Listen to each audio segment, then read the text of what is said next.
Halo, selamat malam teman-teman semuanya. Nama saya Oki Taruna Ramadan. Di sini saya akan mencoba menjelaskan cara implementasi TensorFlow.js ke dalam aplikasi website. Nah, sebelumnya di sini teman-teman udah familiar belum ya dengan TensorFlow.js? Oke, mungkin ada beberapa teman yang paham dan belum familiar juga gitu ya. Maka akan saya jelaskan secara singkat aja. Apa sih TensorFlow.js ini? Jadi ini tuh ada salah satu cara komunikasi model machine learning dengan lingkungan JavaScript gitu. Atau saya analogikan kayak gini. Contoh ada dapur restoran gitu ya. Dan di dapur itu kan biasanya ada kepala koki dan tukang masak. Kita anggap si kepala koki ini sebagai data, kemudian tukang masak itu sebagai komputer maksud saya. Nah, si kepala koki ini bisa bahasa Inggris, tapi si tukang masak kagak bisa gitu kan. Nah, kan repot kalau misalnya dua orang ini mau komunikasi susah gitu kan. Nah, maka hadirlah si TensorFlow.js ini sebagai solusi komunikasi dua orang itu gitu. Jadi apa? Intinya sih sebagai alat komunikasi aja gitu antara data dengan komputer. Oke, paham ya? Kita lanjut aja ke slide 2. Nah, di sini ada saya kasih waktu lah 10 detik lah ya untuk scan barcode ini. Oke, bagaimana? Apakah sudah di-scan? Dan hasilnya apa? Oh, bukan itu ya, bukan websitenya ya. Oke, kita lanjut aja ya. Nah, di sini ada aplikasi bernama Berasco. Kalau kita lihat gitu ya, UI UX-nya sangat simpel gitu. Kita langsung dipertontonkan dengan tempel gambar di sini, semuanya saat ditempel, dianalisis akan muncul gambarnya, hasil identifikasi bahasa akan muncul di sini gitu. Nah, um, kita mulai aja dulu aja.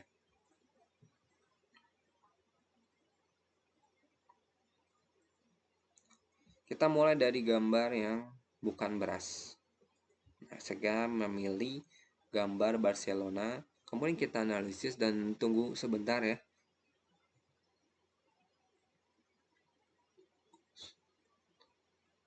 Oke.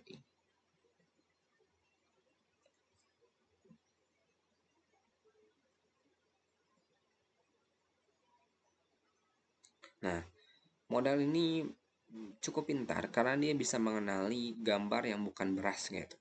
Maka akan muncul pesan kalau misalnya benda ini atau foto ini bukan beras gitu. Nah, oke, kita lanjut ke foto beras yang asli. Oke. Nah, oke, langsung muncul nih. Hasil prediksi itu adalah keracadak dengan akurasi kepercayaan 11,7%. Nah, oke, kita coba cek di DevTool ya. Nah, seperti yang kalian bisa lihat ya, final decision-nya itu TFGS prediction-nya bernama keracadak. Kemudian tingkat kepercayaannya 12%. Nah, menurut saya 12% itu sangat rendah ya. Berarti si modelnya tidak percaya kalau misalnya ini beras keracadak. Makanya dia mengasih nilainya menjadi 12%. Kemudian tingkat kepercayaan secara gambar atau visualnya itu 80%. Setelah dikombinasikan itu menjadi 29% kayak gitu. Dengan photostat kitchen setting. Nah, proses ini disebut dengan client side inference gitu ya. Artinya apa sih? Dan artinya si proses ini, seluruh proses dari Brasco ini terjadi langsung melalui komputer kita atau laptop kita kayak gitu. Dan berbeda kalau misalnya kita menggunakan API, misalnya bukan TFGS ya. Kalau misalnya kita menggunakan API, maka lognya itu bukan kayak gini. Lognya itu, nah kayak gini lognya. Jadi akan ada log JSON gitu ya dengan urutan kayak timestampnya, kemudian levelnya berapa, pesannya apa, requestnya berapa kali, methodenya apa, metodenya, post gitu kan, dan path tempatnya di mana, dan lokasinya di mana kayak gitu. Dan bagi yang penasaran apa sih sebenarnya API ini gitu ya, API itu kita analogikan sebagai misal saya lapar nih hari ini gitu ya, jam ini jam 8 kayak gitu. Nah, saya pesan melalui Gojek masakan rendang di restoran suka warna misalnya. Saat saya pesan, kemudian pihak restoran itu mendapatkan notifikasi pesanan saya. Nah, kalau kita analogikan kayak gini, saya itu user, kemudian aplikasi Gojek itu API, dan restoran ini sebagai punya teknologinya. Oke, apakah sampai sini paham? Aha, oke. Oke, kita lanjut aja ya ke slide 3. Nah, sekarang pertanyaannya, bagaimana ini bisa jalan gitu ya? Tentu saja, uh, penjelasan sederhananya kayak gini. Di sini ada perbandingan arsitektur gitu. Ada yang tradisional dan arsitektur saya atau berasku menggunakan TFJS. Kalau yang biasa atau tradisional, user meminta gitu ya, meminta pesanan, kemudian diterima pesanan itu oleh API ini misalnya atau model AI gitu, dan diproses atau ya diproses oleh pihak restorannya. Nah, setelah dikirim dulu misalnya, maaf, dikirim dulu oleh si modelnya ke restoran. Kemudian si restoran ini menyiapkan hidangannya gitu. Setelah hidangannya selesai, maka dikirimkan ke user. Nah, kalau kita bandingkan dengan arsitektur berasku, si user meminta misalnya. Kemudian permintaan itu langsung diproses oleh AI-nya melalui komputer saya langsung gitu. Dan maka hasilnya langsung muncul kayak gitu penjelasan simpelnya. Oke, kita lanjut ke slide berikutnya. Ini adalah pipeline tiap JS berasku. Yang pertama, sebelum kita mulai penjelasannya, saya analogikan ini sebagai kita memasak gitu ya.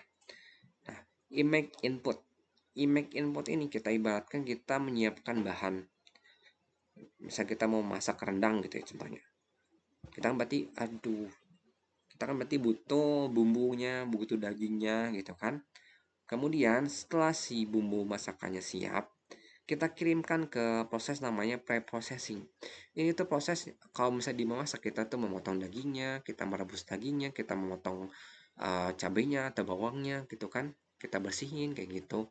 Nah, setelah proses itu beres, kita kirim ke model TensorFlow.js gitu. Ini adalah proses memasaknya. Nah, setelah proses memasak ini beres, tentu bakal ada namanya testing dulu sebentar, mungkin kayak penamaan rasa, teruslah rasa beres misalnya. Nah, karena kita itu rencana kita memasak daging dengan konsep atau rasanya, misalnya rasanya cenderung berempah dan bahannya cenderung banyak dagingnya. Nah, di sini ada namanya proses penamaan. Nah, penamaan itu akan menghasilkan yang namanya hasil gitu ya.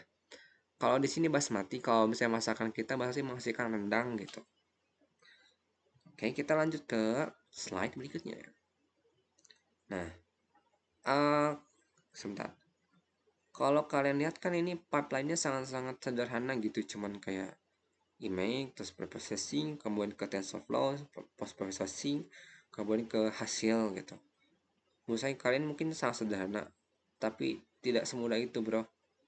Karena gini, um, model AI itu kita bisa bisa bisa dibilang itu kayak anak kecil gitu. Jadi mereka itu benar-benar kita arahkan, kita ajarkan gitu. Dan jujur aja, TFJ saya ini nggak begitu pintar. Makanya saya melakukan namanya hybrid AI system. Nah, fungsinya apa? Saya jelaskan satu persatu gitu ya. Ini ada TFJ itu kita anggap sebagai datanya. Kemudian input ini itu adalah kita mau apa gitu maksudnya. Atau kualitas gambarnya kayak gimana gitu. Nah, setelah dikombinasikan TFJS dengan input, maka menghasilkan visual TFJS atau namanya tadi post preprocessing kayak gitu. Nah, kalau kita ke bawah gitu ya, si TFJS ini memiliki akurasi 94,2, kemudian inputnya itu menghasilkan 91,5%, dan hasil akhirnya menjadi 93,9%. Kok bisa kayak gini sih? Kok bisa hasilnya 93,9?